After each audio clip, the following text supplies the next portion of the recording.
Hey everyone, Casey Coram here, producer of the podcast. We're so glad that you choose to join us on this journey that we call the Ferment. We'll be taking our mid-season break for the month of July, but we'll be dropping hand-picked episodes from season 1 on Mondays and Thursdays. If your podcast listening habits in this lockdown have been anything like mine, I'm way off my game, so this is a good time to catch up with some episodes you may have missed in the meantime. We'll be back with new episodes on August 3rd as we push towards episode 100. We've got something special planned for that one. See you in August. Peace.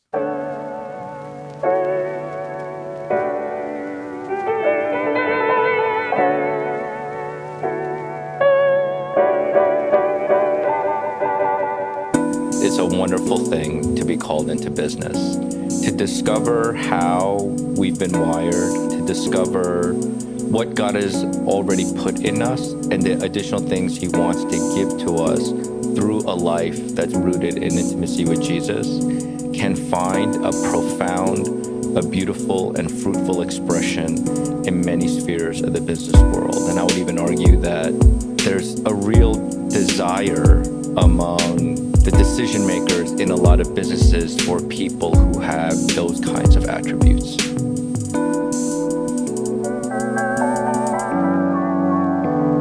The Ferment. You're listening to the Ferment podcast, conversations about worship and transformation. Today's guest is John Kim. John is an investor, entrepreneur, and along with his wife, Kara, pastor of the 166, a church plant in the Hell's Kitchen section of Midtown Manhattan.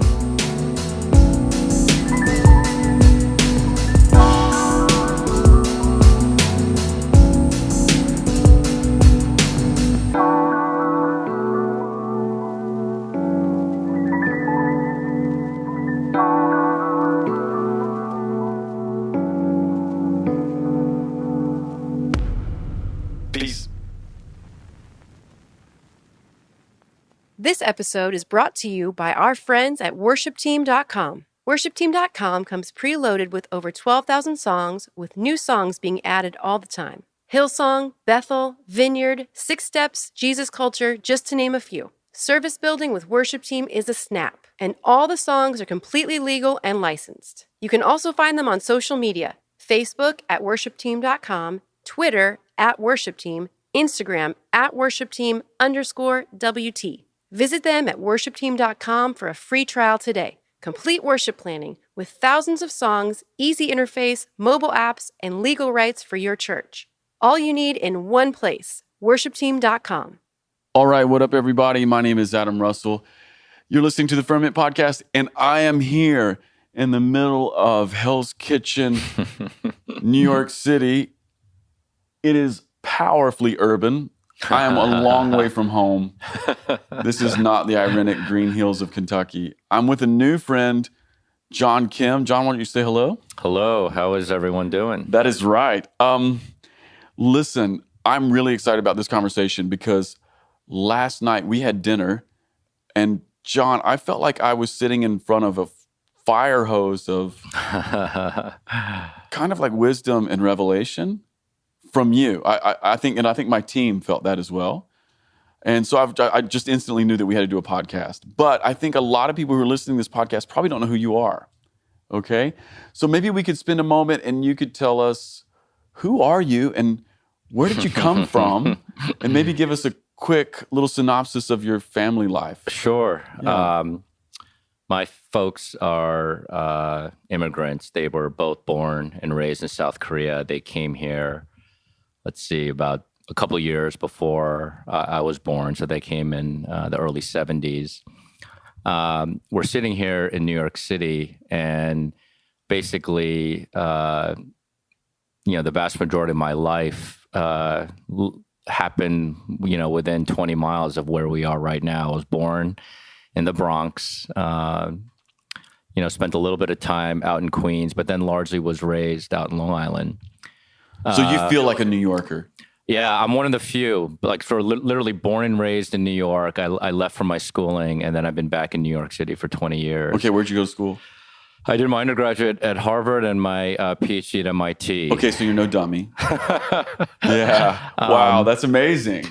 But to be honest, I grew up, my first love is soccer. Okay. I grew up wanting to be a professional athlete, but I had to surrender that fantasy when I was about 15 because that's when I realized I was a good athlete, but I probably wasn't a genetic freak, which is sort of like what you need to be. So that's your days. first heartbreak in life? Definitely my first heartbreak. The day that when they selected the sort of 50 or so players that are in the national team pool, and I did not make that. That's when I realized I better figure out something else to do. But you made it to the process where you could possibly be selected. Correct. Okay, so you're no slouch. I was a good player, but I probably peaked a little too early. Oh, got it. And I probably will sort of try to live vicariously through my 8-year-old son. And if he suffers the same fate I did, he probably will need therapy. But you're not even a good father if you don't live at least 10% vicariously through your son, right? Absolutely. Yeah, hopes and aspirations. Absolutely. Where did you play on the field? I was an outside midfielder, so Okay. I could run all day. You know, I was definitely blessed with a lot of speed, and yeah, I could take players on, but I couldn't score goals. That was they tried to make guys with my kind of pace into strikers and goal scorers, and I could never quite deliver on that front. Oh, that's funny. That's awesome. So you first, as a child, your love was soccer. Definitely soccer. Were your mom and dad into that? No, I don't really even know how it really began. It's not like either one of my parents were particularly into sports, but they took me down to the local club, you know, when I was 6 or 7 years old. And then the local club led to the county select team, which led to the state team, which led to the regional team. And then when I was 14 is when I was trying out for the national team, basically. Wow, amazing. So, now, what did your mom and dad do? So my mom was trained as a pharmacist, and so she practiced pharmacy. And then my dad, he was sort of an entrepreneur, and so he kind of imported trinkets, handbags, things of that nature, and then resold them to department stores. Got it. So was the transition to the United States, was that like an adventure and fun for them, or was it difficult, or all of that?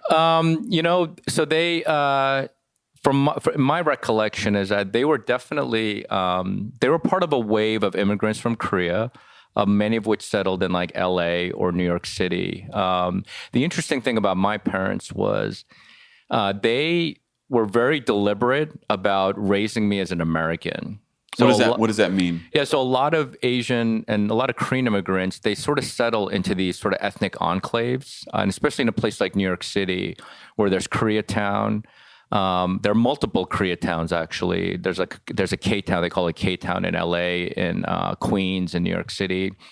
And so I could have easily been raised in an environment where everyone I knew was Korean. That may have been the language spoken at home, but I spoke English at home.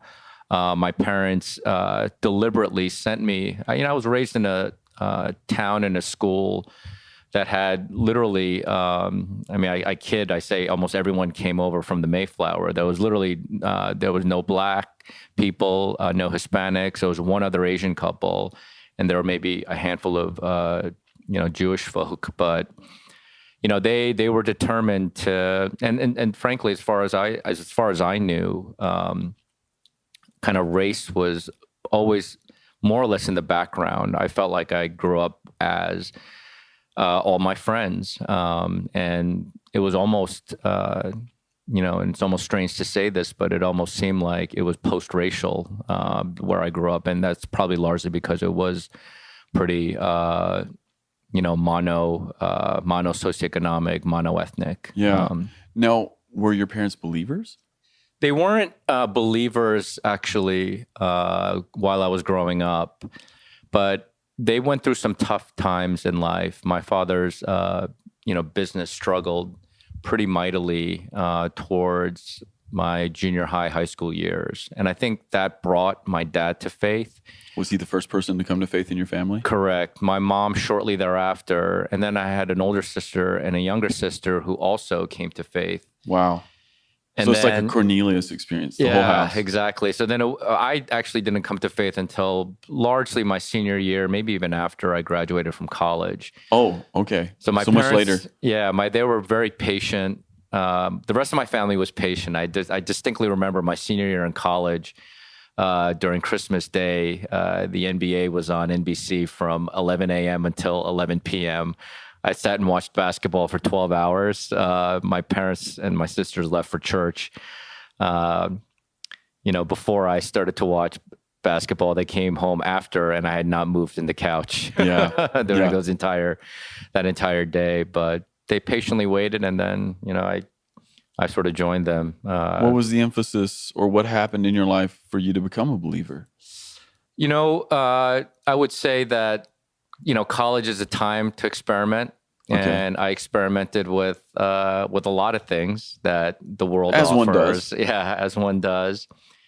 And to be totally honest, I think that one of the parts of life that I struggled with, especially in my college years, was just constantly dating and engaging in things I shouldn't have with the opposite sex. And I knew that this wasn't a healthy way to be, but I had no grid for how to stop it. And then a friend of mine introduced me to, this fellow called Jesus. And I just started to attend a Bible study, largely as a critic. But, I just started to open up a little bit to... Do you remember what your first initial criticism of Jesus was? I wasn't. I didn't have a formal criticism as much as I was just there as the Christians on campus to me were a nice group. Yeah. But they weren't necessarily. It didn't occur to me that these would be folks that I would be. They weren't the natural folks that I would be friends with. But there was one guy in particular who I developed a friendship with. He invited me to come attend a couple Bible studies, and I got into it. What attracted you? The lens on Jesus that I had. I distinctly remember this. I was just like, the parts of the Bible that really struck me was kind of the manner in which he dealt with the way he dealt with the crowds, the way he. Obviously, the miracles, those things catch your eye, but there was something about, kind of what the offer, I guess it was the offer that really struck me. You mean like the invitation of Jesus? Or? Yeah, and just the idea that, you can only find yourself if you deny yourself. You can only, he says, "Come die that you may truly live." Yeah. And even that I probably have a little bit of a militant streak in me, and so every time the crowds got too large, I felt like Jesus. That's when he would turn around and say, "He who is not willing to sacrifice everything that is precious to him, family, friends, and all that, you're not worthy to follow me." And I think there was a part of my sort of militant spirit that just sort of was really drawn to that. Yeah, I think that does really attract certain personalities, especially like young guys in particular. Yeah. Yeah, because we want to do something radical, don't we? Yeah, I actually fully embrace, I love that, that God is kind, that God is gracious. But I think I was probably more drawn initially to, the courage, the sacrifice. I was really drawn to a lot of the Catholic orders. The idea that.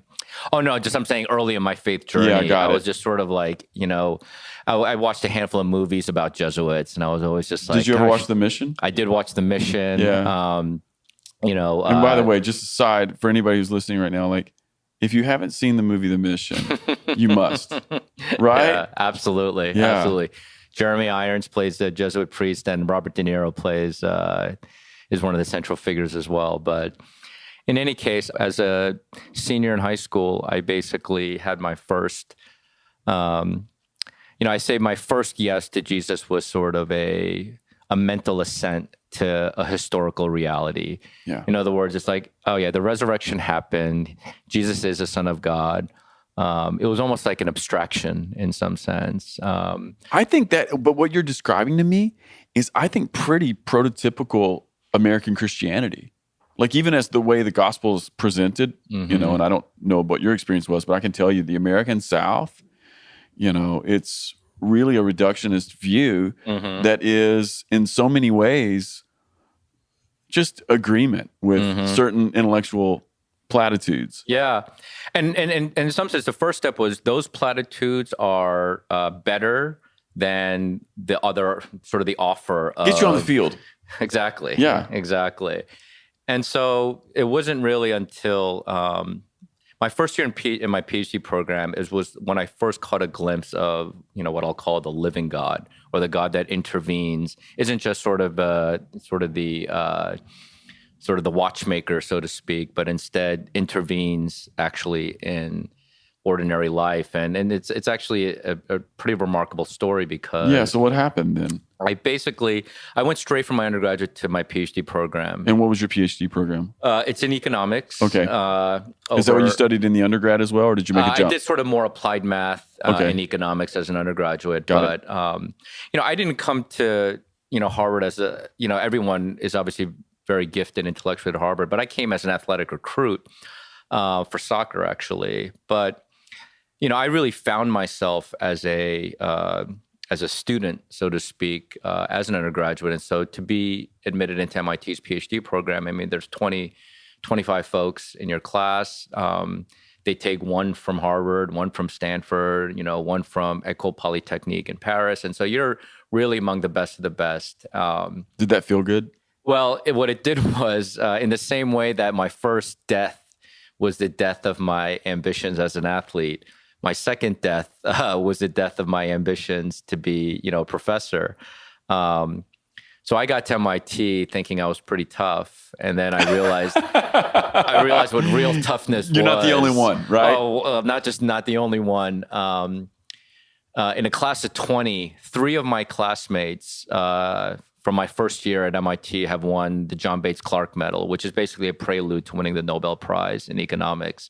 3 were in my first year class at MIT, and they were not even the 3 best students. Get out of here. In my opinion. And so, but anyway, getting back to how I encountered God. So, I pretty much skated through my undergraduate years. School came pretty easy to me, but then I get to my PhD program, and I am struggling like I have never struggled ever in my life as with your studies. Yeah. Like I could barely, understand my notes. I was struggling with doing the problem sets. I was, barely making it through the exams. And so I'll never forget, this is around 6 weeks into my PhD program, and I haven't slept more than an hour for about a week. And I'm sitting there in the student center, MIT Student Center, trying to do yet another problem set, unable to do it. And I just sit down, I put my books away, and I just look up, and I'm like, God, I think you're real. I don't know if you really are. Yeah. But you need to do something to my brain now, because if you don't, I don't think I can make it here.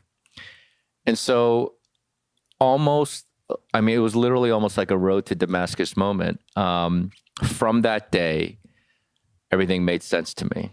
I love this. I could understand my notes. I was helping out like my other classmates. I love this. And I ended up, it all made sense to me. And I actually ended up finishing my PhD after 2.5 years, which is sort of unheard of to finish something that fast. And, I'm not here to suggest that like I said, I'm not better than, my classmates, but it was just sort of this incredible moment where, wow, like God can literally intervene and almost rewire my brain. So this felt personal to you. Very.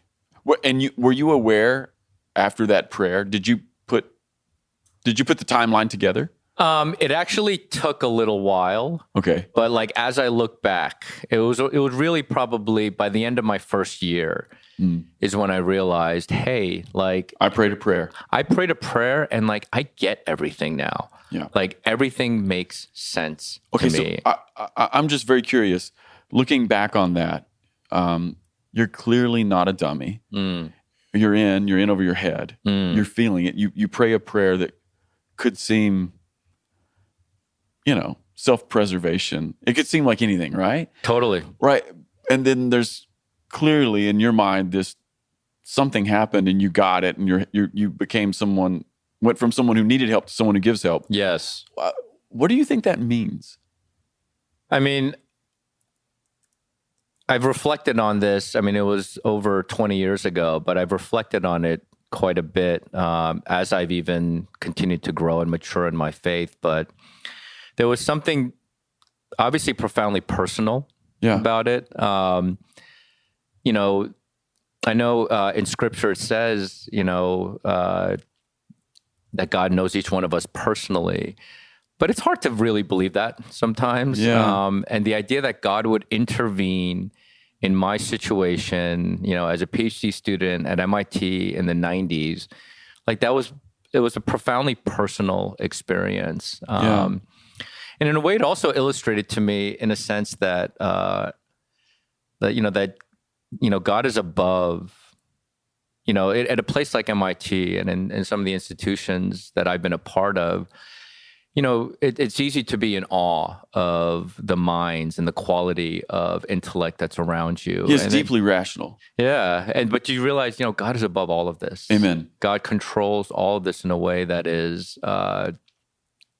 you know, in some sense unfathomable. But it was also profoundly empowering because it's like, you know, you have access to something and potentially even dangerous, maybe even intoxicating in a way. But, you know, when Paul writes that we have the mind of Christ, I read that much later and I was like thinking back, like, gosh, there's something about how, you know, God has all things under his authority and that we as his sons and daughters have access to that. It was very empowering.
John, I'll tell you one thing I hear in that story, and I don't want to put words in your mouth, so Sure. if you need to redirect, go ahead and do that. But part of what I hear in that story is you're praying and Jesus answers and you're able to, you know, do the work and do it well and get it done quickly. I sort of hear that and go, well, Jesus wanted an economist. I hear vocation in that.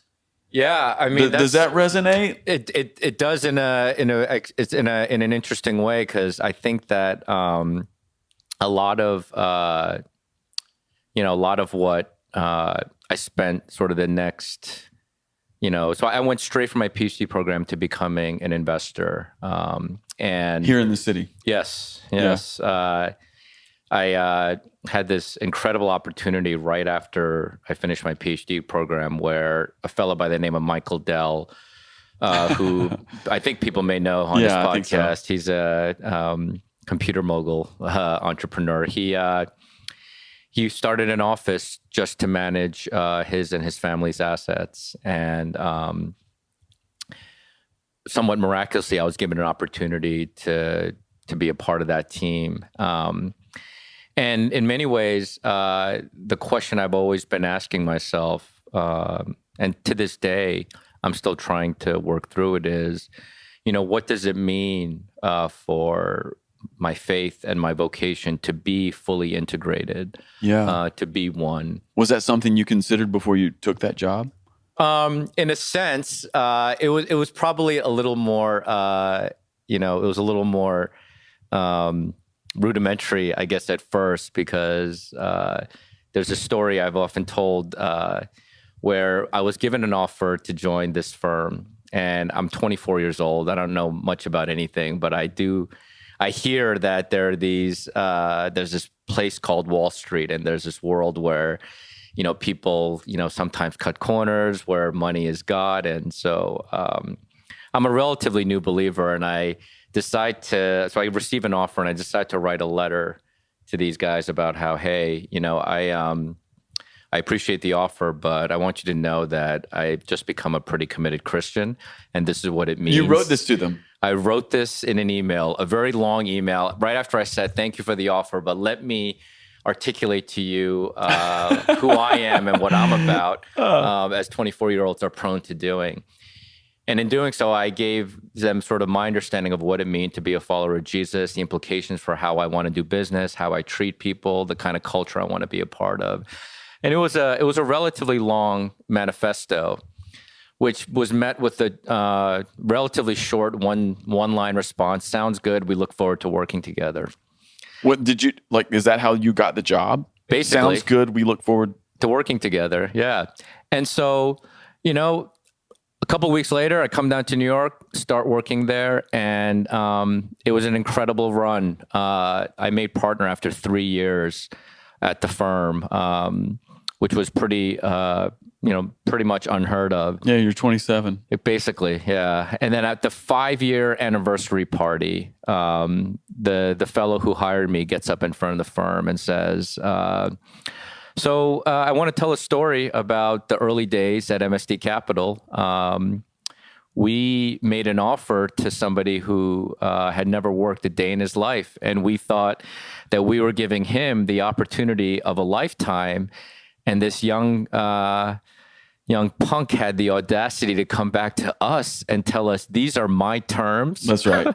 And this is the kind of firm I want to be a part of. And so, these are, if you don't agree to these, I'm not coming. Yeah.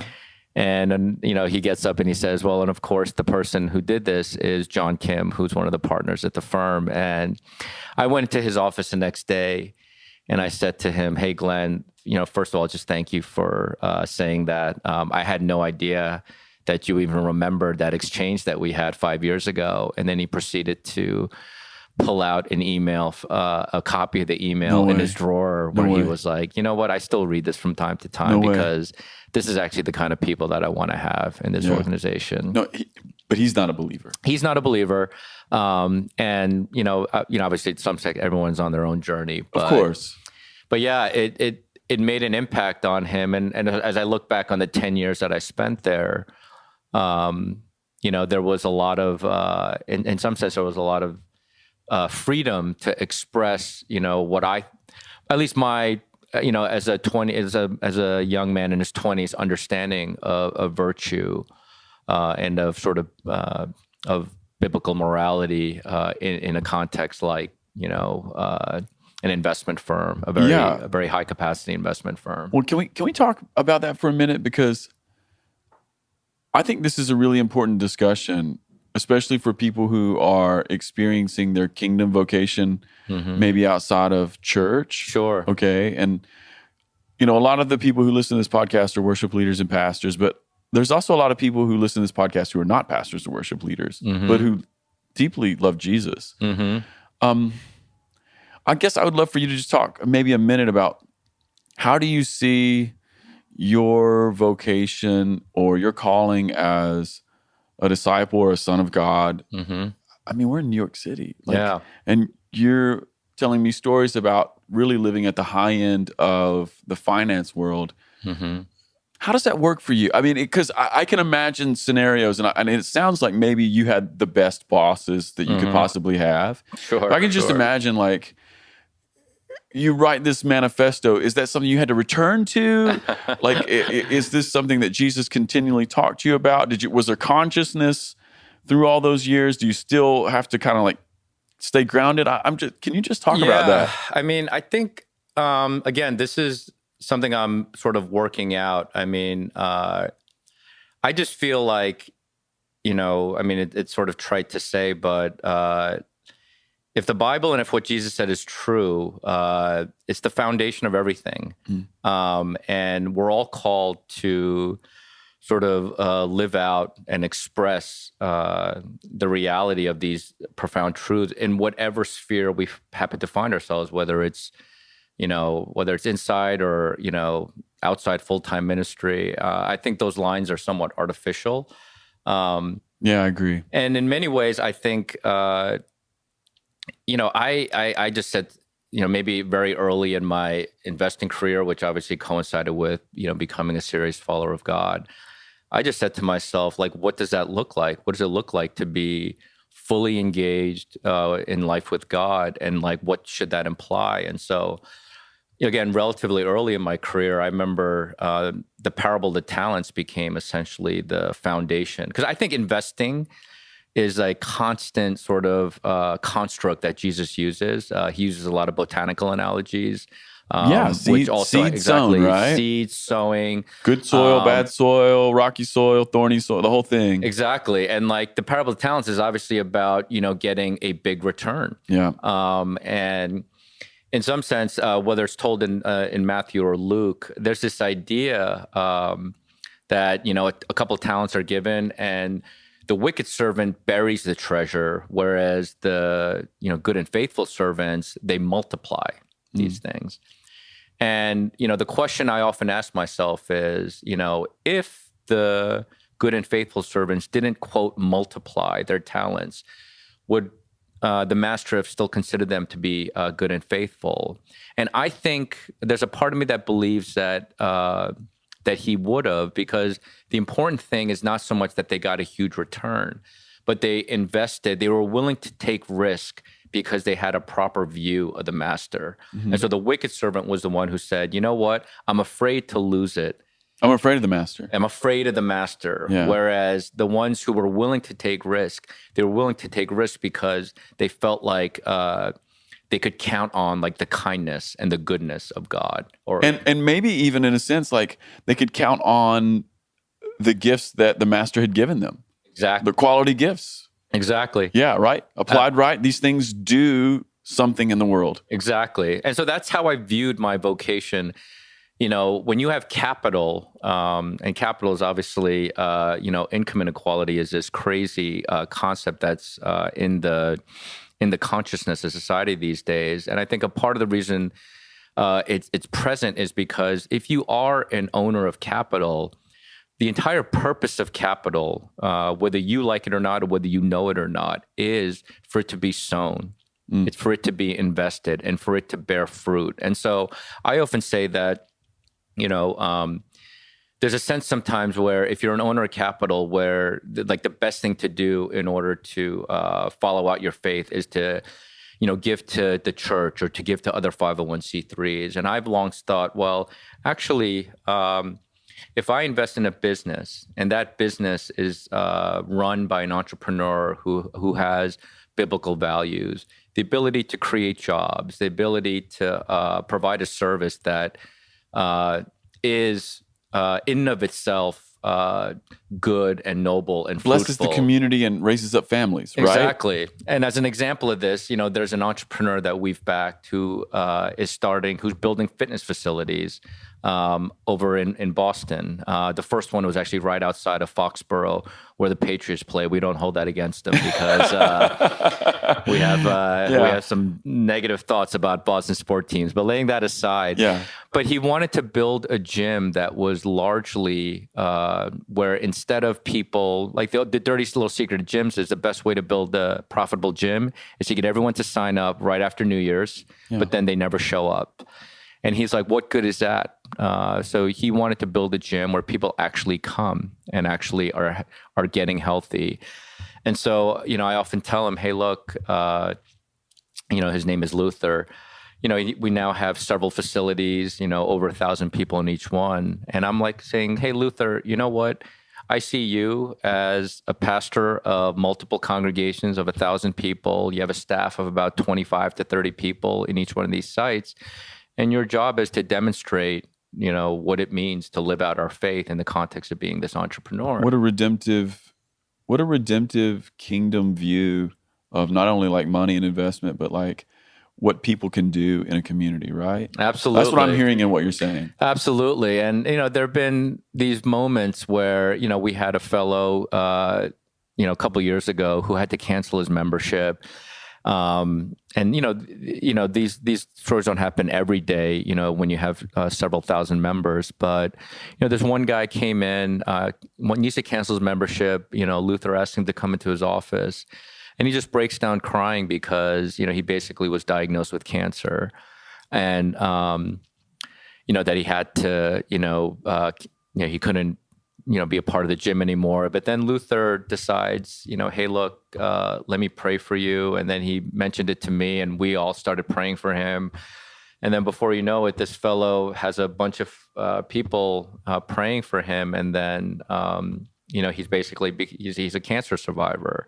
Yeah. And so to be able to tell him, hey, look, we're not trying to preach to you here, but we want you to know that, when you came into our office that day, there were a bunch of people, different parts of this country who were praying for. Exactly. That's pastoring. That's exactly what it was. Yeah.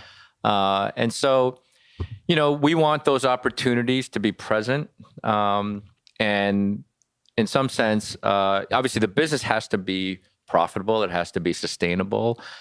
But, I'm all about the idea of like noticing, Jesus only did what he saw the Father doing. And so I encourage, Luther to notice like, hey, where do those opportunities reside and where can the kingdom of God break in pretty profound ways? And, so those are, in some sense, that's sort of the whole idea of the business is you get to touch and feel the community and interact with them in a way and then demonstrate the goodness of God. Yeah.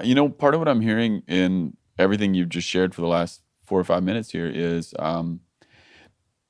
something that Dallas Willard used to talk about. You ever read Dallas Willard? My favorite of his, Renovation of the Heart. Yeah. Yeah. Dallas Willard often talked about, in terms of being a student or a disciple of Jesus, he would say something along the lines of, well, I mean, if Jesus is the master and if he's the teacher, he's not just the master and the teacher of like a spiritual life, but he's the master and teacher of all life. And this means that he's the smartest guy, right? And so he knows more about economics than anyone. Yep. And he knows more about being a doctor than anyone. He knows more about being an astrophysicist than anyone. And so a real disciple of Jesus knows that we can listen to Jesus about any of the things that he's asking us to do. And I'm really hearing that in your story. So I think you're touching on what I would call the redemptive edge in some sense. And what I mean by that is, so like, again, when I first came into life with God as an investor, my first thought was, hey, I want the firm that I work in to be, for lack of a better term, morally upright, 6 standard deviations away from, when it comes to sort of propriety with respect to behavior, right? And then the next step was sort of, hey, I actually want the business that we're in to have like a fundamentally redemptive, so obviously, there are a lot of businesses that, are questionable in terms of their, whether or not they align with the heart of God. But others, so you want the substance of the business itself to be, to have a redemptive spirit to it. To me, the ultimate edge in some sense is to have entrepreneurs and business leaders who are really receiving divine wisdom and divine revelation on what to do. Yeah. And a part of me, I'm still working some of this stuff out, but a part of me feels like in an era where, in some sense, and I don't want to, this is not the prosperity gospel in any way, shape, or form I'm trying to preach, but in an era where there's a lot of incredibly well-credentialed people trying to do things, what might separate the entrepreneur who's fully committed and surrendered to the way of Jesus is well-credentialed people will have good ideas, but people who are connected to the Spirit will have God ideas. Yeah, and to reflect even some language that you just used a moment ago, people who have the Spirit of God will have redemptive ideas. Yeah. Right? Not just profitable ideas, but redemptive. And maybe there's some maybe I'm seeing sort of like a Venn diagram where there's some overlap there. Yeah. There's actually a fellow that used to attend the Scotts Valley Vineyard that he shared with me. I met him in one of these sort of entrepreneur conferences. He shared with me that he received the blueprint of a sort of a I don't know exactly what it is, but it's kind of like a medical device that can that basically helps people with like certain heart conditions. He literally received the blueprint for that device while he was in his car one day, just worshiping I totally believe God. that. And that there's something, again, everyone's mileage may vary, but there's something about those who are constantly connected to life with the Spirit and the revelation that the Lord might give us to solve a lot of the world's problems. Well, just to reflect back to you, the parable you said a moment ago. Yeah. Some servants get 1 talent. Yeah. Some get 2 and some get 5, right? Mm-hmm. And that's the master's choice, right? So to use your phrase, the mileage, right? Mm-hmm. So maybe you're a 5 Right. talent guy, or maybe you're 1. That's kind of immaterial in some sense. Yeah. It's what we do with it. Totally. Yeah. Totally. I mean, it's exactly. The way you said it. Totally. Yeah, I really, really love that, because I'm just hoping that more people can hear this sort of thing and then feel permission to pursue some of these things. Because it was like I was telling you off mic before we kind of started this conversation. Yeah. I know that with a lot of circles, there's this sort of mindset that says, well, if you love God, you'll become a pastor. And if you really, really love God, you'll be a missionary. Yeah. Or you'll be a church planter. Yeah. Which, by the way, let's do all of that. Absolutely. Right. But maybe some of the pastors, apostles, prophets, evangelists, and teachers are not full-time ministry in the church guys, but maybe they're economists, or maybe they're entrepreneurs, or maybe they're doing high-power things in urban settings, or maybe they're farmers. I mean, it could be any number of things, right? Absolutely. Yeah, I would really love if people are hearing this conversation and are feeling the invitation and the permission of the Spirit to maybe like pursue the things that they're actually good at. That's exactly, I mean, in doing ministry in a place like New York City, where, largely everyone comes to a place like this for their vocation. And obviously it's super competitive. And so people are going to have to devote a lot of time to their vocation. And, on the one hand, obviously you don't want to make your vocation your God. And there's obviously a temptation to do that in a place like New York. But at the same time, one of the things that we feel like, for lack of a better term, in terms of contextualization process and how to make disciples in a place like New York City, it's like, you know what? You are where you are for a reason.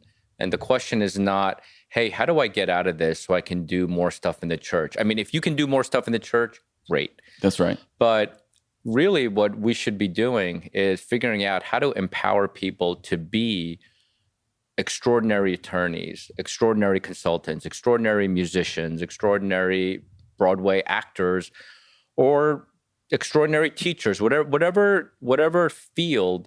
There's a way to construct, your vocational identity, your mission, in accordance with how God created you, in accordance with biblical virtue and these biblical truths. And if we have an army of people out there in a city like New York doing stuff like that, I personally think that's probably a lot more effective. And I'm not saying by no means should we stop trying to gather as many people as we can on a Sunday, but it's not either or. Yeah, it's both and. If we're not somehow empowering them to just sort of filter in and sort of, just sort of be the hands and feet of Jesus on a day-to-day basis in their daily vocations, in their daily neighborhoods. I don't know. I think that's basically what we focus a lot of what we do on.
That's amazing. My wife, she's an artist, and she started her own business.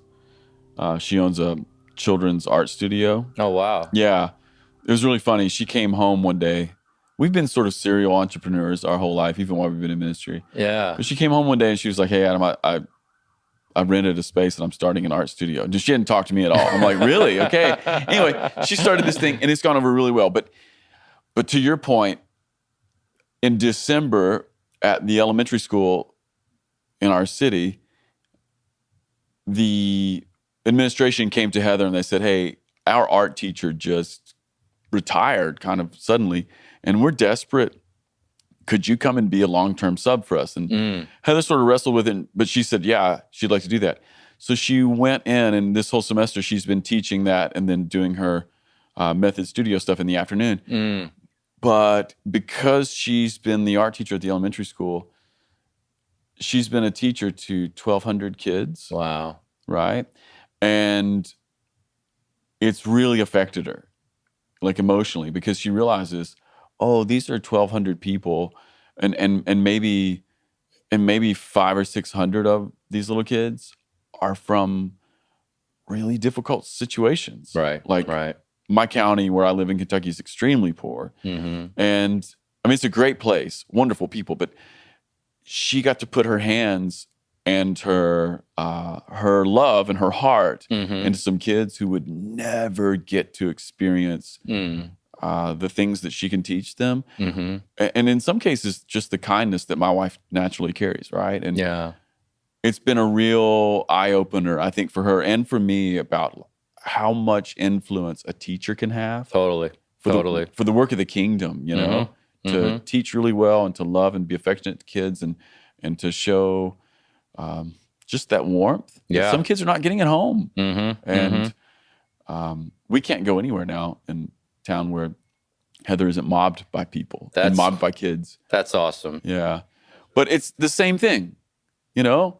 You use that phrase of like people scattered all over the city. Yeah. Yeah. Not just gathered on Sunday morning, but scattered for something bigger.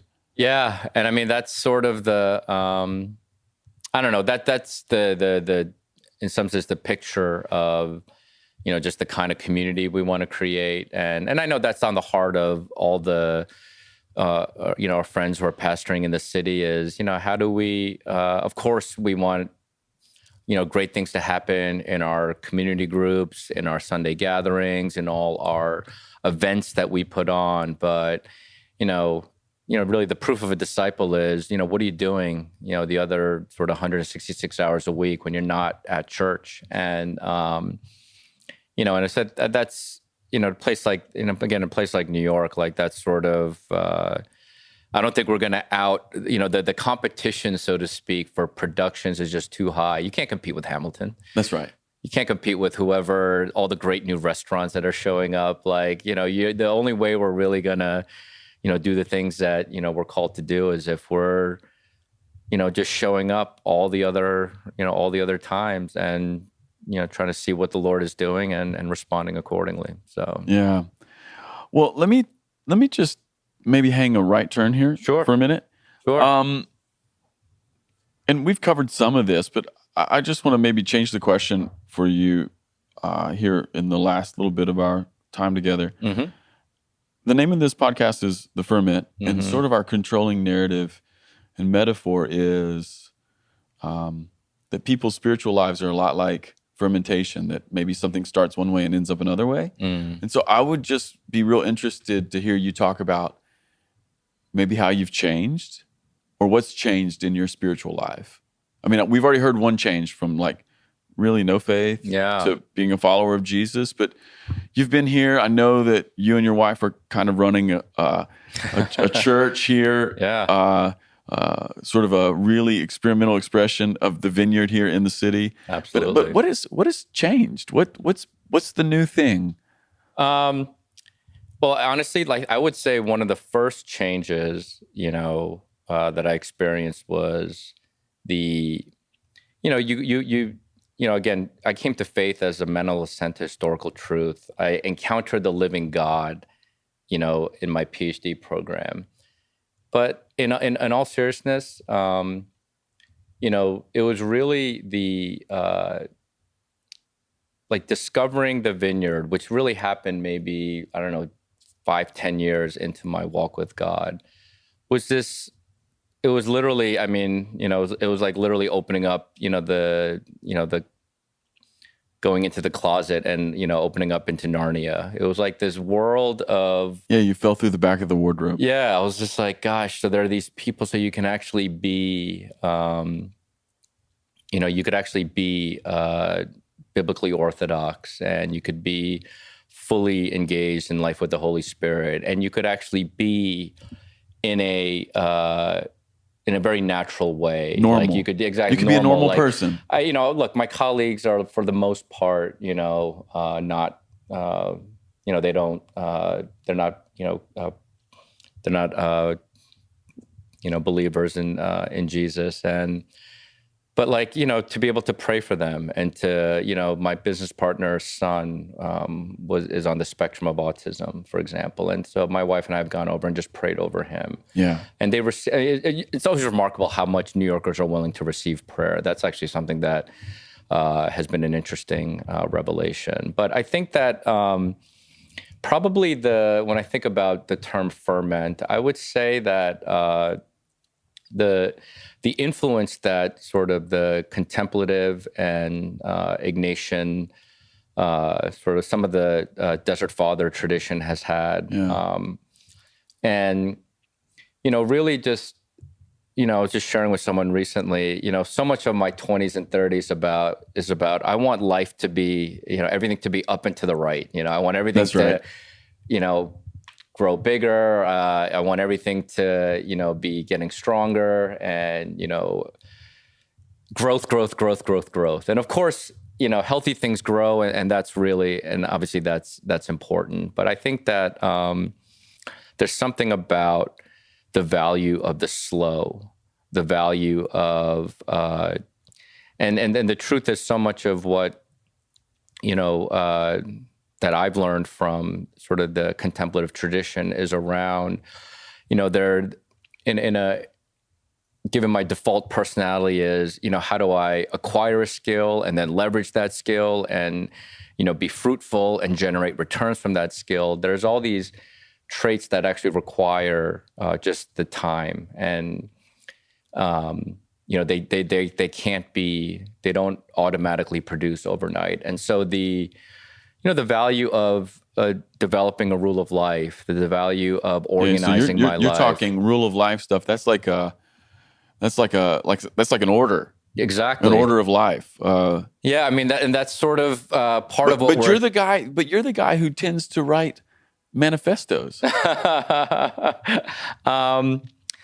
Yeah, but so that inclination was there in the beginning. Probably, but I think like like being deliberate about, everything in life, just like the value of practicing restraint in what we consume, the value of even like the restraint in how much technology we consume, what media we consume, and how that forms us over the long run. I think that's been one of the, so when I hear the term ferment, I think about just sort of the slow process of how, and the habits that I want to sort of institutionalize in my life, so that process has the time to, to really take shape. Yeah, so. That's wonderful, and I can imagine that would be really helpful in a place like this. where really the whole city is built on the principle of up and to the right.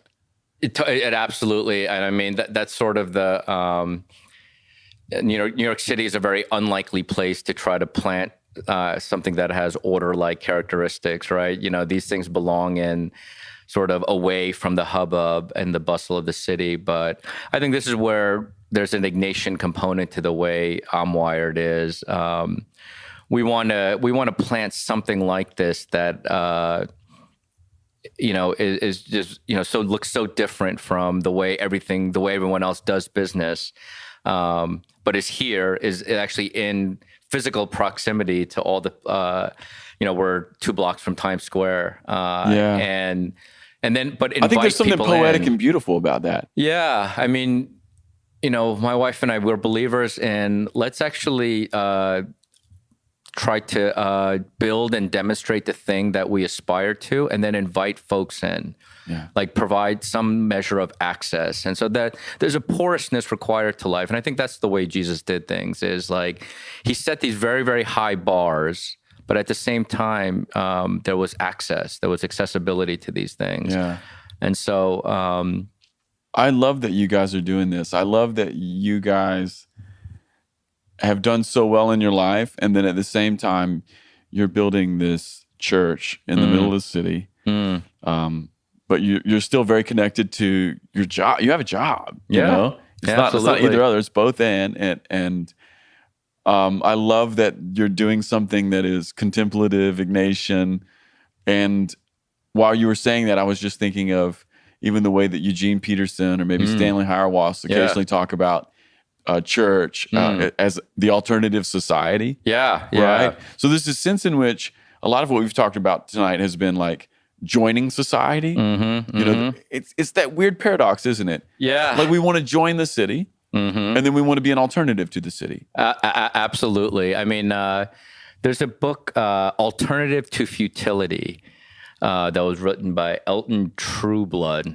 I think I have my facts straight, but I know that the title of the book is Alternative to Futility. And I think it was sort of a response to the alternative to was I think sort of Nazi Germany, essentially. Yeah. And the idea, though, was that we need to actually develop something that actually demonstrates a better way, not in a way that we're yelling at, sort of the mainstream. We're not diving into eugenics and hardcore materialism of the Third Reich, Correct. right? There's another better way. Correct, and we can do that, and then but ultimately invite people into that. And so, like for example, we do morning prayer and worship here, 7 a.m. to 9 a.m. every weekday, and that's actually open to everyone. And it's just saying, you know what, and people could come to that before they go to work. Exactly, and the idea is, you know what. We want to start our day proclaiming that Jesus is the one true King, because, this isn't news to anyone. In a place like New York, there's a war going on for your affection, basically. There's a war going on for, who are you going to make God? And we just know that we're too weak to fight that battle without just in the morning declaring, you know what, Jesus is Lord. And that's right. It's a routine. And I by no means do I always feel like doing it. But there's something about saying, you know what, this is how we want to organize our lives, and other folks can come.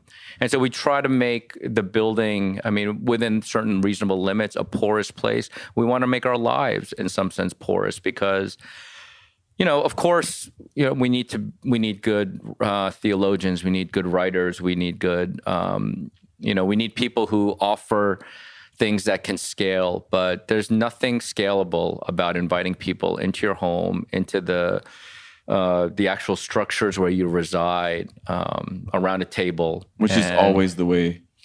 Yeah, that feels like a lot of the way Jesus did what he did. Man, if you read the Gospels, many of Jesus's best moments were around a table or with a meal. Absolutely. Like the dude is always eating.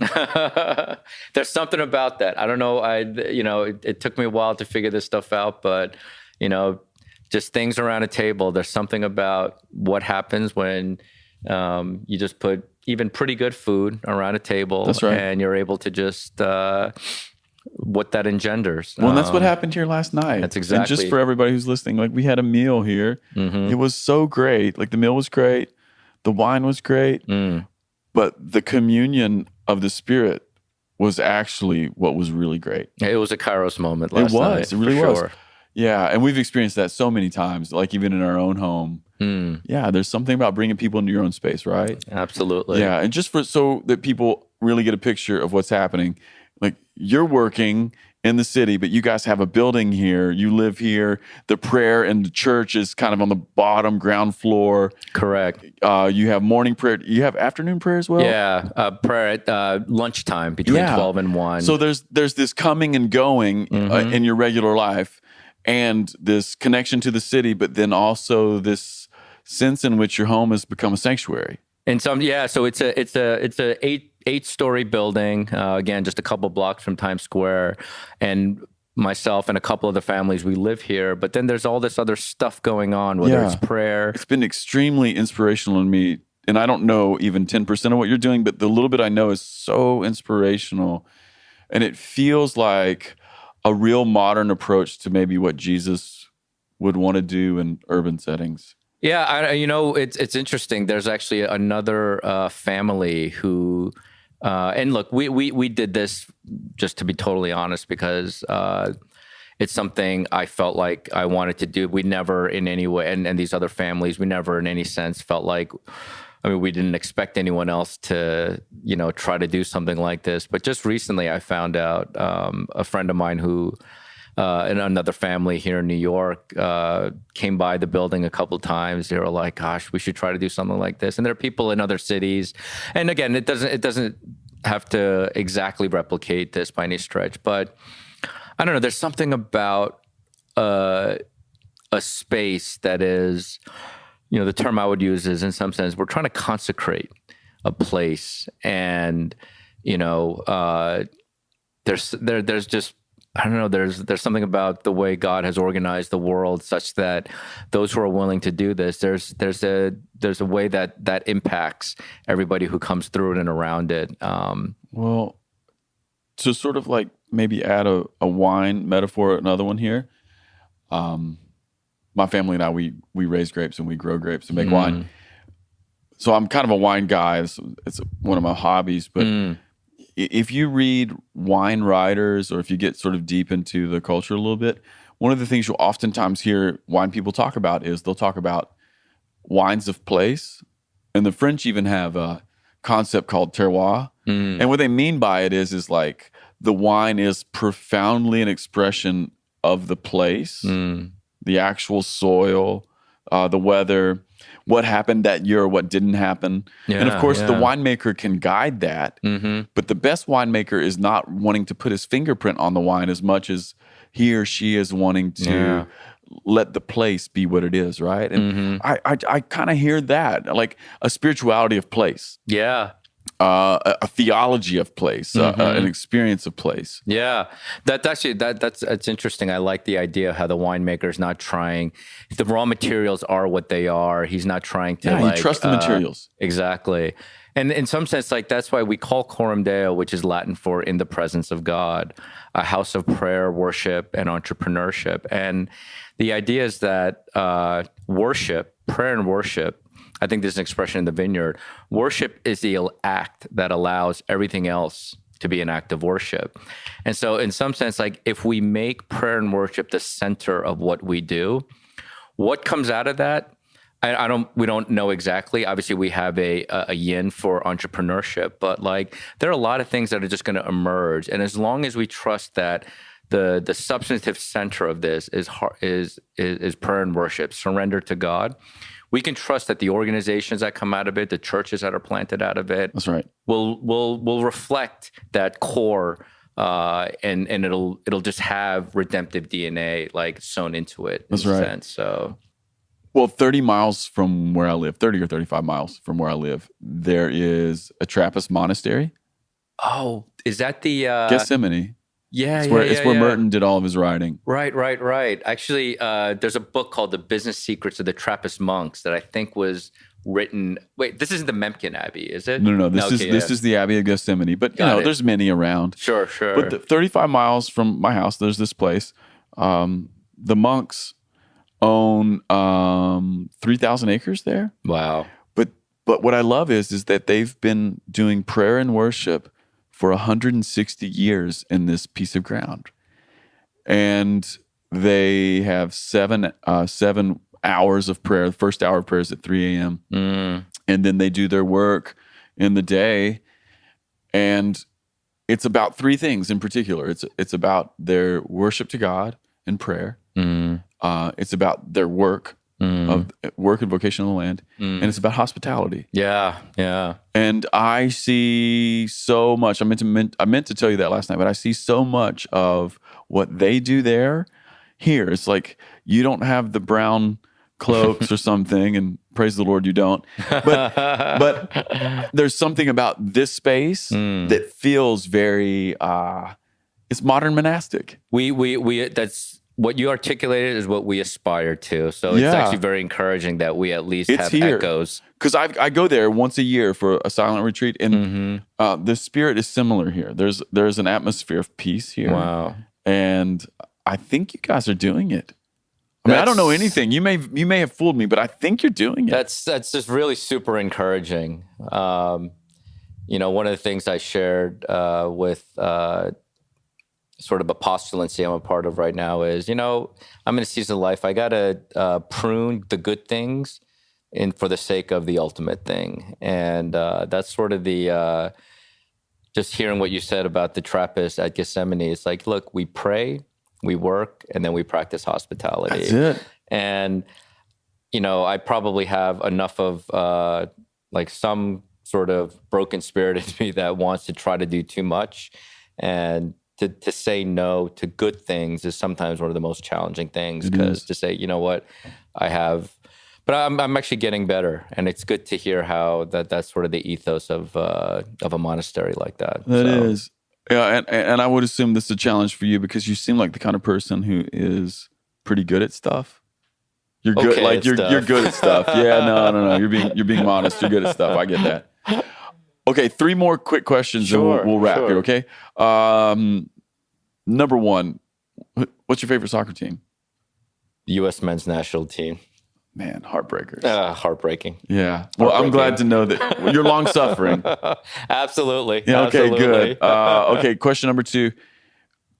Less of a question. I guess it is a question. Could you just speak to the men and women who are listening to this who feel a call to business? What would you like to say to them? Maybe in just a minute or so. Yeah, I would say it's a wonderful thing to be called into business, and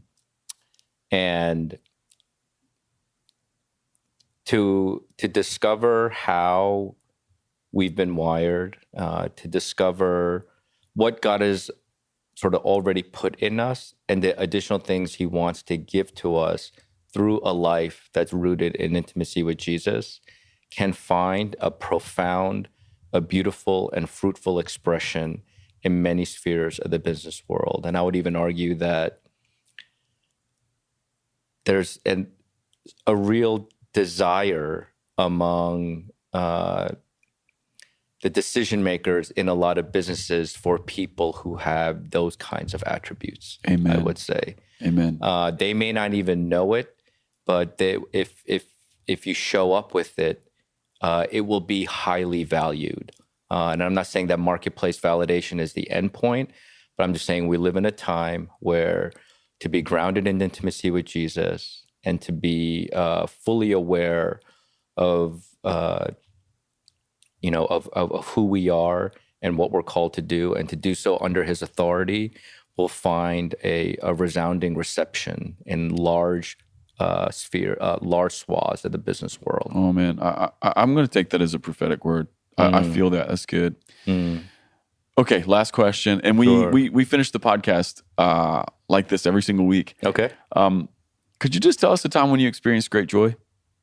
We're going to go back to question number 1, the U.S. men's national team. Okay, yeah, okay, good. In 2010, in the World Cup, the U.S. was moments away from being eliminated, but then Landon Donovan scored a goal in the 90-something. It was in injury time that put us through to the round of 16. And there, I will shamelessly and boldly admit that sometimes when I feel sad, I go back to YouTube. Somebody put a YouTube clip together of the goal and the reactions of bars and living rooms all around the world Where to were that you? goal. So I mean, I was here. I was watching it in my home. Did you lose your mind? I just went bonkers. I mean, that was. I have this strange, potentially disorderly attachment, I will admit. To you're talking to a Kentucky basketball fan. We exactly. We know all about strange and disorderly attachments. Okay. But that was that and. I have to say there's a couple more that come from sports.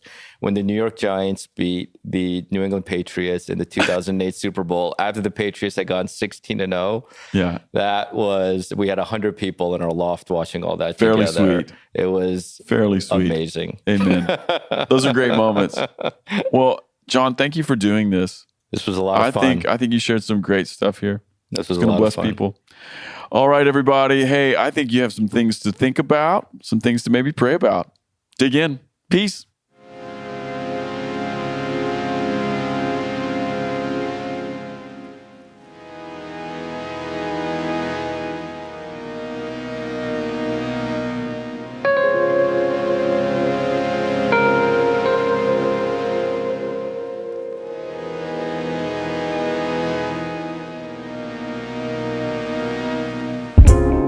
Hey everybody, this is Casey Coram, the producer of the Ferment podcast. Thanks for listening. If you've been enjoying the podcast, I've got a couple ways you could really help us. First of all, review the podcast on iTunes or the podcast platform of your choice. This helps more people find us. Also, connect with us on social media, on Instagram at the Ferment Podcast and on Twitter at FermentCast. All right, people, see you next time.